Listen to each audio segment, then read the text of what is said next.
brotherhood, multiplication, restoration. We are Sin Network. We're a family, planting churches together. Join us as we hear from leaders of this movement from across North America and discover what it really takes to plant churches everywhere for everyone. What's up, Sin Network? We are here with Kevin Ezell, the president of the North American Mission Board. How you doing, Kevin? Hey, doing great. Doing great. Always good to be with you. Yes, I have two questions to kind of kick us off. One, I'm trying to figure out, how did I get a better background than you got? I mean, you're the president, you're the boss. I'm trying to figure out that. I know, it is so much cooler. I got cardboard put together back here with just some 3 sticks. I don't know, I'm sure what the deal is, but I'm definitely going to try to fix it though. Yours we got to upgrade. We got to upgrade your background. Budget cuts, I guess. Budget cuts. I cut my budget, didn't cut yours. Yeah. Another thing is this, I know you're a big sports fan. I mean, this is in the middle of what would have been, March Madness, the Final Four, all of those. Like, how are you doing with like the lack of sports? Have you missed it? Are you grieving? Man, Oreos, man, Oreos. I have to, constant consumption of Oreos helps me deal with issues, problems. It's much cheaper than counseling, just Oreos. You got to. Yeah, and Kentucky would have, this year we would have won. That's the thing. We would have obviously won, and we lost a banner due to the virus. But, you take one for the team. Yeah, well, we're glad that you guys took one for the team. But yeah, on a more serious note, I mean, this has been, no one would have thought that we'd have been in where we are today. I mean, just 2 months ago, no one would have, it was a pandemic, but it was a pandemic for the rest of the world. Like, SARS, like other things, but not in North America. We are now, it is here, it's on our front doorstep. We've been feeling the effects of it for some of us, over 2 months now. How have you been just processing through it? Yeah, it's what's so crazy about this is it's daily changes. And so, we're so used to having a month plan or a year, but now, I mean, I'm a little nervous about making any comment that would last beyond a week because so many things change. And that's one of the things I'm trying to balance. I mean, we're prepared for the challenge of this financially. But I'm trying to think of, you don't know if something were to come after this. And it's all those things you thought would never happen are happening. It's just a different day, and we haven't really even seen all the ramifications of this yet. And so every day I try to balance between being overly, when I think through things, I think, man, word, you're being overly negative.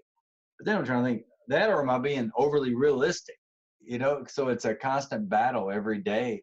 And it's just, you get a little bit of Zoom fatigue, because I'm a relational guy, and I like to hang out with, and doing it this way is fine, but there's nothing that takes the place of the personal interaction and just connecting with people. So that's, but everybody's having to deal with it. That's the thing. It's not like it's a snow day. When I pastored in Kentucky, you'd have a snow Sunday, we'd deal with it, and other people would, continue their life. This is the whole world is going through this. And every day you just feel like you're in a movie and it just won't stop. That movie is probably named Groundhog Day. Yeah, exactly. Yeah, that's exactly. Yeah, we are right in front of this camera, the screen, and it does feel the same. It's one day after another. Yeah. Talking about kind of the world and just like the pandemic, you are responsible for the North American Mission Board. And just with that slice of the pie, there are so many different cities, so many different provinces, countries that are dealing with this pandemic differently. How is it to lead such a large organization that with a large, slice of the pie with so many different variables in there? And, how is that for you? Yeah, again, I think you have to keep things in perspective, and ultimately you've got to protect the weight. I feel sometimes is this, at church I had 5, 10 people's lives depend upon what I was doing, but I have hundreds and really thousands of missionaries affected by what we do. It makes you just so much more cautious. It's like, I've been replacing some decking on my deck And as you pull up the old one, you leave holes in the deck. And you're trying to, and I found, now as I walk on there, I'm real cautious about where I put my feet, because I'm not sure which boards, I keep forgetting which ones I've attached or where the holes are. And every step is very cautious. And I thought about that as I was walking across my deck. I was like, this is my life right now. Every step I take, it's just like you're afraid to step on a landmine or make a wrong decision, because there's so many everything's magnified. But you just got to keep it in perspective. And I think that the key to all of it is to make sure you surround yourself with wise counsel. And so not making decisions in a vacuum. This is not a time for anybody to be riding on a white horse and think their ways to there's no books written on this. There's no manuals, nobody's an expert. Everybody's guessing at what's going to happen. And so the best thing is to get as much input as you can from people that you trust, and just be very cautious and conservative, as you hesitantly but you have to keep moving forward. You cannot just be deer in the headlights. Yeah. So what are some of the ways that you've been able to stay in touch with the pastors, missionaries, church planters, and how, what are some ways that you've been able to stay in touch with them?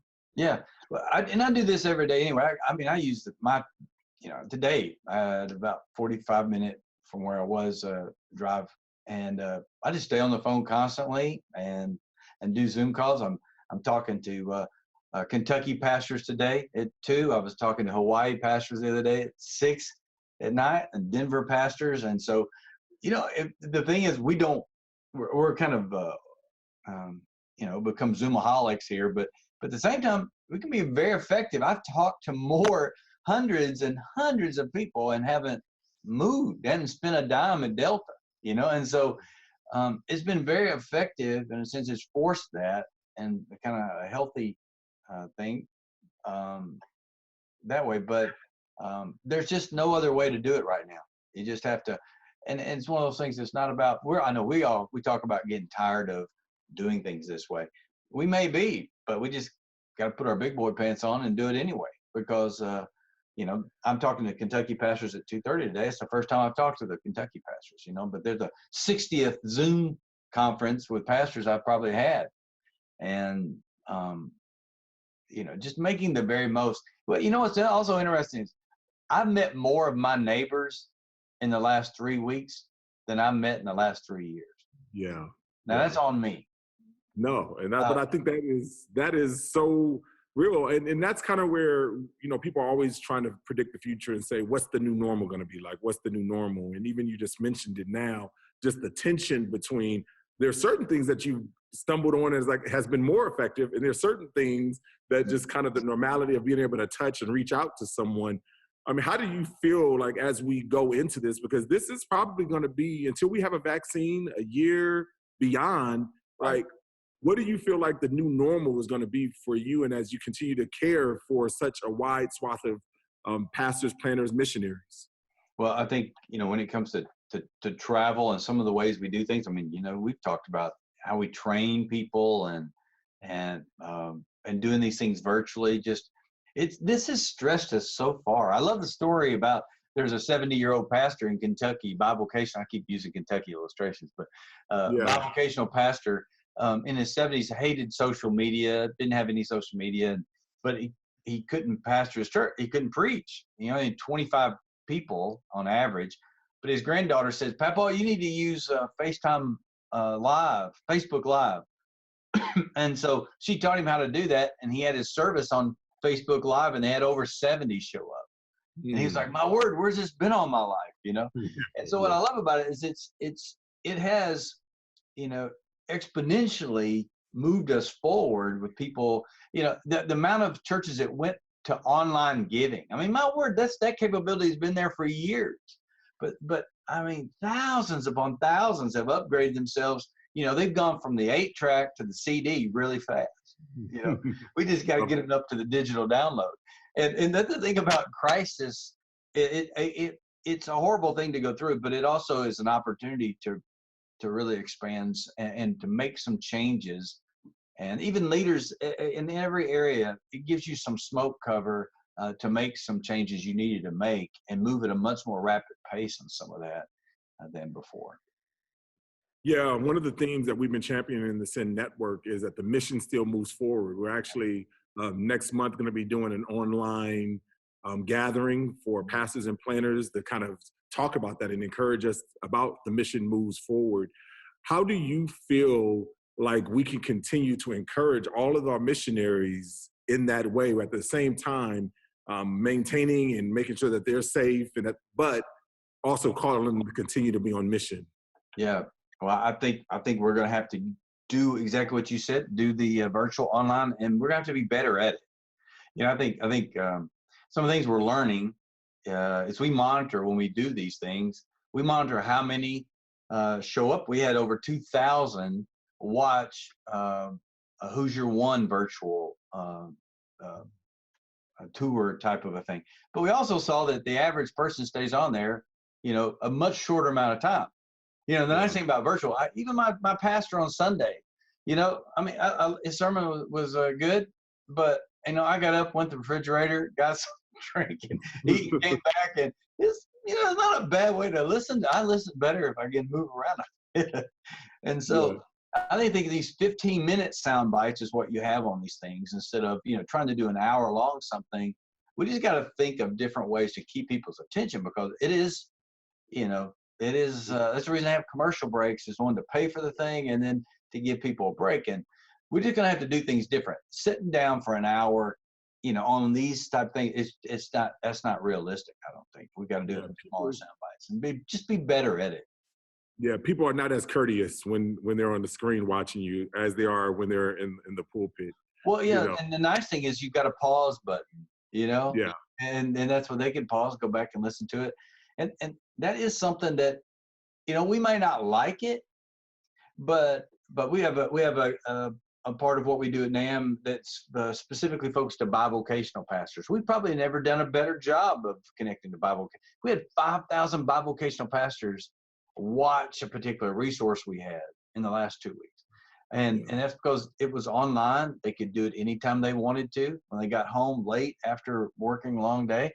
And, you know, half of our pastors are bivocational. So, you know, we're discovering some things. Again, that's just ways that this can be used to, I think, as you say, move the mission forward. We've got to figure out ways and just keep doing it better, and we got to ask the right questions and be honest with ourselves. If instead of just putting it out there, you know, we can have informational overload. Put it out there, but we got to do it in ways that people are actually going to receive it. What has been some of the issues or concerns that, as you've been connected with pastors, planners from different conventions, different cities, what has been some of the concerns that have been bubbling up to the surface? Well, I think the biggest concern is they don't know. You know, everybody likes to compare. Well, last year compared, you know, to the fiscal year at the same time we were here, or last year. All those are out the window, you know, and just even as a pilot likes to navigate using all the instruments, we have none. So you're almost flying blind through this. And that's the biggest challenge. And my biggest concern for some guys, I think they're leading very naively, you know, and you have to be strong and be positive as a leader, but at the same time, you got to be very realistic and be diverse in what information you're listening to. You know, if you're just getting your stuff off of one channel or, you know, one source, then you've really got to be balanced in how you're looking at these things. And, you know, I think if I'm a church planner, man, I'd be watching, you know, what the school systems are doing. What's interesting is the business leaders are the ones that are coming up with the best, most innovative ways to attack this.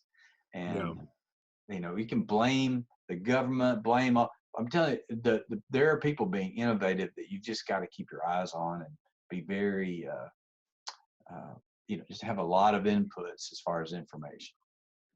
Yeah, and I think that's one of the things that's really vital for us to recognize, because as we've been, you know, the message, as you said, the mission still moves forward. Help. How do we provide help? How do we provide hope in a sense of connectedness? And I like what you're saying is the idea of connectedness is staying connected to other pastors, other leaders in your your area, but also other business leaders, because as they are thinking about different ways on connected, because if we're going to continue like social distancing, like we have to think through a new normal. It's specifically for churches, churches gathering, people connecting, because it's hard. Like we were talking earlier, how can you keep 4-year-olds apart? Like, how do you do childcare? How do you do, so like, it's going to be a while before churches are really able to go back to normal, so we really do need to think through how do we provide, how do we keep the mission going in that way? Yeah, I think in what we do when we gather people, watching people like Disney, they're some of the most creative, forward-thinking. I mean, how are they going to do what they do? Well, there's some ways that we can take the way they're thinking through. They're talking about mass crowds. We can take some of that and apply it to where we are. And so, again, I just think you've got to be realistic and look at who's really making the creative changes here. And it's going to constantly change. And what's weird, I say weird, what's a challenge for a network like ours is, like you said, we've got states that are opening back up for business, and then others that are, you can't even go out and surf by yourself on the ocean or without threat of getting arrested. It's crazy. So that's the unique part of this is trying to be flexible and helpful to people who are navigating different waters. Yeah. And so in that, and that's really what I love about even your leadership and, what we've been doing with the Sin Network and what we do with our, all of our missionaries, is that the ability to go out and get extremely local, but at the same time have an international ministry. So we're ministering in Canada, we're ministering in the United States, and in Puerto Rico, but throughout all of that, we still have the ability to get very locally rooted because of our missionaries, our catalysts, our SCMs, our state partnerships. So, I mean, how is that navigating those different realities, but at the same time still leading globally? I'll tell you, and you're exactly right. This shows the reason. You often say, we are Sin Network. And nothing shows you need a sense of family and brotherhood. Crisis shows you that more than anything. It's one thing to go through this, but to know you're not going it alone. We often tell, as often as we can, our planners, our network, hey, we've got your back. We've got your back. And we do. And we can. We got to just say it. And when we say that, we're not saying we'll just pat you on the back. I mean, we have your back, and we're going to help you navigate through this. And that's the beautiful part about being a part of a brotherhood. That's not an advertisement. That's just a reality. I'm going through this. For me, one of my most stressful days, I was joking about Oreos. That's actually not a joke. I do pop a few of those. I know you're a health nut and all that stuff, but I work out. I do the curls with those Oreo thins. But Oreos. But I do call certain people. It just helps me to process and talk through people who are part of the same family, going through the same. It just helps, and that's why we've had an increased interest in people wanting to be a part of our network during the crisis, and because they realize, my gosh, I'm out here by myself, and be much healthier to be a part, of a family, a brotherhood. Yeah. So you think about that on a macro level, like, church planners and getting together.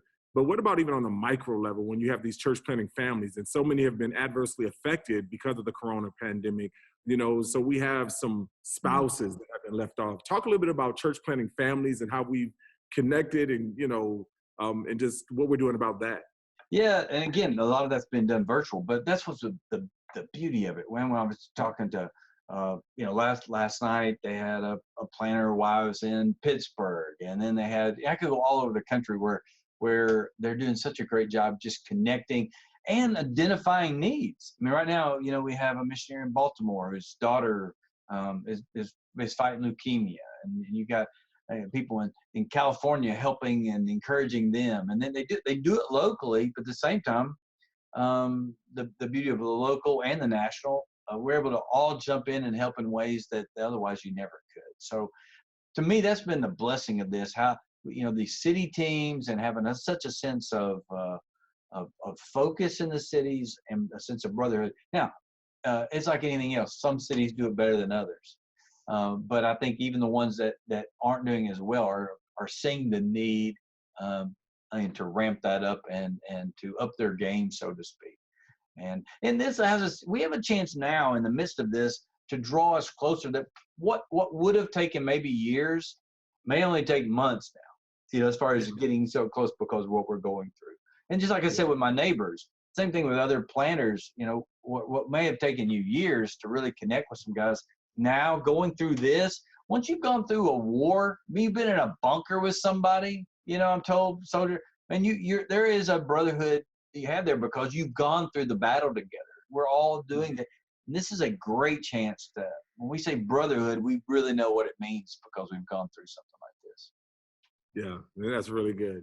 Well, Kevin, I appreciate, thank you for your leadership. Thank you for, leading such a large organization, but doing it in such a sensitive way where you are still caring for all of us as pastors, planners, leaders, but at the same time, we are still pushing the ball forward and saying, hey, the mission still moves forward. And so thank you for your leadership. Thank you for, everything that you do for us as a network. Well, you're kind, man, I'm thrilled to be able to do this. Now, time to get off here and find me a new background. Yes, let's do it. You have been listening to We Are Sin Network, a resource of the North American Mission Board.